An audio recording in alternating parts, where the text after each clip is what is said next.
বাংলাদেশে আসার পর থেকেই আসলে পরিবারের সবার সাথে এত সুন্দর সুন্দর মুহূর্ত সময়গুলো কাটছে যে নিজেরা কোথাও নিরিবিলি একটু বসবো, কোয়ালিটি টাইম কাটাবো, সুন্দর পরিবেশে, মনোরম একটা পরিবেশে গল্প সল্প করব, সেটা আসলে হয়ে ওঠেনি। তাই আজকের সারপ্রাইজ আমাদের দুজনের জন্যই। চলে গিয়েছিলাম ঢাকা উত্তরা 1-এ দ্য জাবের ঢাকা রেস্টুরেন্টে। বেসিক্যালি এটা একটা রুফটপ রেস্টুরেন্ট, স্কাইলাইন রুফটপ। ঢোকার পরে ওনাদের নিচে যে লবি ছিল, এত সুন্দর মনোরম পরিবেশ।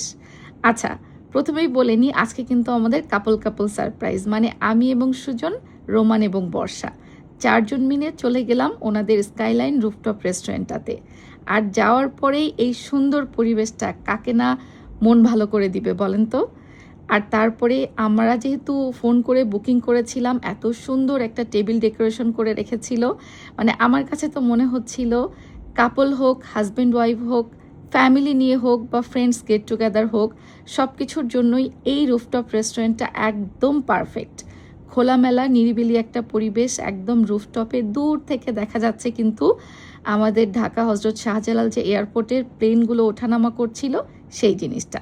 আচ্ছা চলেন, তো এই পরিবেশে আসলে বসে আপনি লাঞ্চ করেন আর ডিনার করেন প্রিয়জনের সাথে, ফ্যামিলির সাথে, অবশ্যই ভালো লাগবে। তো আগে থেকে যেহেতু আমরা বুকিং করে গিয়েছিলাম, আমাদের কথা মতো ওনারা সুন্দর করে একটা টেবিল সেট আপ করে রেখেছিল। কি সুন্দর না? আমরা গিয়েছিলাম একটু বিকেল টাইমটাতে, যাতে সুন্দর মতো তাদের যে বাইরের ভিউটা, এয়ারপোর্টের প্লেনগুলো ওঠানামা করে, এই দৃশ্যটা যেন আমরা সুন্দর মতো উপভোগ করতে পারি। বেসিক্যালি এটা ছিল আমাদের লাঞ্চের পরে, মানে ইভিনিং একটা ডিনার টাইম। তবে বিকেলে যাওয়ার ফলে কিন্তু এই সুন্দর দৃশ্যটা আমরা উপভোগ করতে পেরেছি। আর দ্য জাবের ঢাকা, এই স্কাইলাইনের যে রুফটপ রেস্টুরেন্টটা আছে, এটা ফেসবুকে আমি অনেক আগে থেকে দেখে রেখেছিলাম। এটার লোকেশনটা আমার এত পছন্দ হয়েছে, এখানে দাঁড়িয়ে যে কতগুলো আমি ছবি তুলেছি। আর বাইরের দৃশ্যটা দেখেন, এত সুন্দর দৃশ্য ছিল। আমি তো মাঝে মাঝে ভাবছিলাম এখন সেজার পাপার সাথে গল্প করব না বাইরের দৃশ্যটা আসলে উপভোগ করব। তো যাই হোক, আপনাদের সাথে চলেন একটু অ্যাড্রেস ডিটেলসটা শেয়ার করে নিই। দ্য জাবের ঢাকা, এটা হচ্ছে ঢাকা উত্তরা 1 নম্বর সেক্টরের 2 নম্বর রোডের 1 নম্বর বিল্ডিং। অ্যাড্রেস ডিটেলসটা কিন্তু আমি উপরে স্ক্রিনে দিয়ে দিচ্ছি, আর আপনারা কিন্তু চাইলে তাদের ফেসবুকেও ডিটেলসগুলো দেখে নিতে পারেন। তো এবার চলে আসি রেস্টুরেন্টটা। আমি একটু ঘুরে ফিরে দেখছিলাম তাদের রুফটপে নিচের ফ্লোর এবং উপর ফ্লোর মিলিয়েই কিন্তু রেস্টুরেন্টটা, এবং রেস্টুরেন্টের খাবারগুলোর অনেক আমি রিভিউ এর আগে শুনেছি, আজকে তো উপভোগ করার পালা। আমরা বেশ কিছু খাবার নিজেদের পছন্দ মতো অর্ডার করে তারপরে একটু ঘোরাফেরা করতেই প্রথমে চলে আসলো ওয়েলকাম ড্রিঙ্কসগুলো। আর ওয়েলকাম ড্রিঙ্কসগুলো এত মজা ছিল, আমরা আসলে যেহেতু 2 কাপল গিয়েছিলাম, অর্ডার করেছিলাম দিলখুশ লাচ্ছি আর রেজিং সান। দুটোই অনেক বেশি মজা ছিল, আর আমি কিন্তু দুটোই টেস্ট করেছিলাম।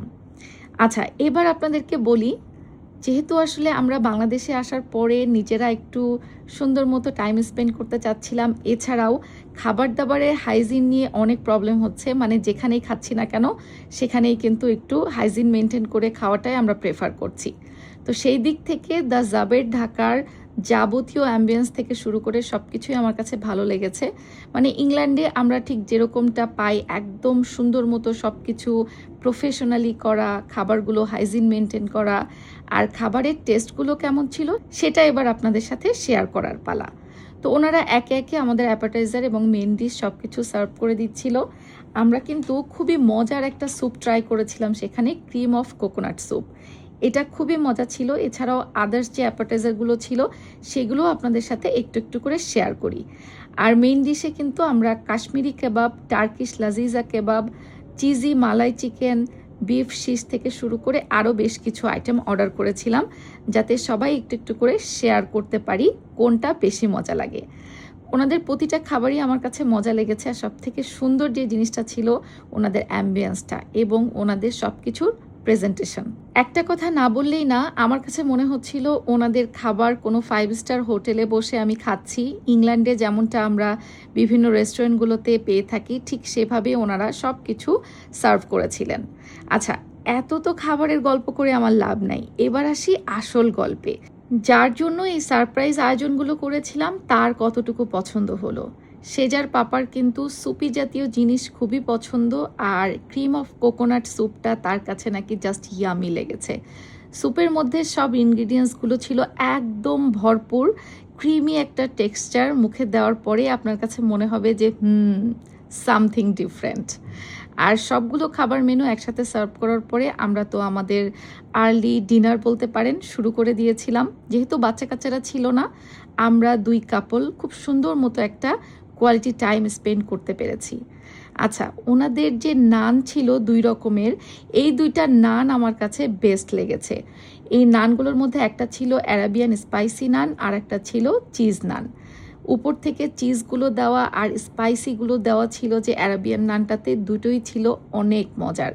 কাবাবের সাথে এই নানগুলো আমার কাছে মনে হয়েছিল বেস্ট, কারণ বাইরে অন্য কোথাও এইরকম ভ্যারাইটিস নান কিন্তু আমি ট্রাই করিনি। নর্মাল যে প্লেন নান, গার্লিক নান, এগুলো তো সবসময় খাওয়া হয়, বাট এই নানগুলো ছিল একটু ডিফারেন্ট। আমরা খেতে খেতে গল্প করছিলাম, আর খাবারের মেনুগুলো যে চুজ করেছিলাম এটা সবার পছন্দ হয়েছে, এটাই অনেক। খাওয়ার সময় আমাদের একটা কথা মনে হচ্ছিল যে এই জায়গায় শুধু কাপল না, পরিবারের সবাইকে নিয়ে আসলেও কিন্তু খুবই আনন্দ করে ফুডগুলো এনজয় করা যাবে। চিজি মালাই চিকেনটার কথা শেয়ার না করলেই না, এটা ছিল এত ইয়ামি, ভেতরে পুরো চিকেনের স্টাফ আর উপর থেকে মোজারেলা চিজের এত সুন্দর লেয়ার, এটা তো ছিল just yummy yummy and yummy. আচ্ছা, খাবারগুলোর বর্ণনা দিতে দিতে আরেকটা কথা বলি। নর্মালি আমরা যখন ইংল্যান্ডে বিভিন্ন জায়গায় বিভিন্ন রেস্টুরেন্টে খেতে যাই, আমরা কিন্তু এক একটা আইটেম ট্রাই করি, নিউ নিউ জিনিস ট্রাই করি এবং চেষ্টা করি শেয়ার করে প্রতিটা খাবার কার কাছে কেমন লাগছে সেই জিনিসটা মাথায় রাখতে, যাতে পরবর্তীতে সেখানে গিয়ে এগুলো অর্ডার করতে পারি। আসলে রেস্টুরেন্টে তো অনেক ধরনের মেনুস থাকে, অনেকগুলো আইটেমস থাকে, সবগুলো আইটেম তো ট্রাই করা সম্ভব না। তবে আমরা যেগুলো ট্রাই করেছিলাম দ্য জাবের ঢাকাতে, লাকিলি সবগুলো আইটেমই আমাদের কাছে অনেক মজা লেগেছে। আর এই যে খেতে খেতেই কিন্তু ইভিনিং হয়ে গেছে, মানে সন্ধ্যার যে পরিবেশটা, আলো আধারি পরিবেশ, এটাও কিন্তু আমরা সুন্দর মতো এনজয় করতে পেরেছি। আর খাওয়ার শেষে তো ডেজার্ট না হলেই না, আমরা একটা ডেজার্ট নিয়েছিলাম চিজ কাপ। এইটা অনেক মজা ছিল। নর্মালি আমি মিষ্টি জিনিস তেমন একটা পছন্দ করি না, যেহেতু এইটাতে মিষ্টির একটা সুন্দর ব্যালেন্স ছিল, চিজের একটা ফ্লেভার, সব কিছু মিলিয়ে কিন্তু আমাদের আজকের ডিনারটা ছিল খুবই অসাধারণ। মাঝে মাঝে না নিজেদের জন্য একটু কোয়ালিটি টাইম স্পেন্ড করতে এখানে সেখানে যেখানে আপনার মন চাই চলে যাবেন। সুন্দর একটা পরিবেশ কিন্তু নিজেদের কোয়ালিটি টাইমটাকে আরও সুন্দর করে তুলতে পারে। ফ্যামিলি নিয়ে, নিজের আপনজনকে নিয়ে মাঝে মাঝেই চেষ্টা করবেন কোথাও না কোথাও ঘুরে আসতে। আমাদের আজকের দিনটা অনেক সুন্দর গিয়েছে, সুন্দর একটা জায়গায় দ্য জাবের ঢাকাতে।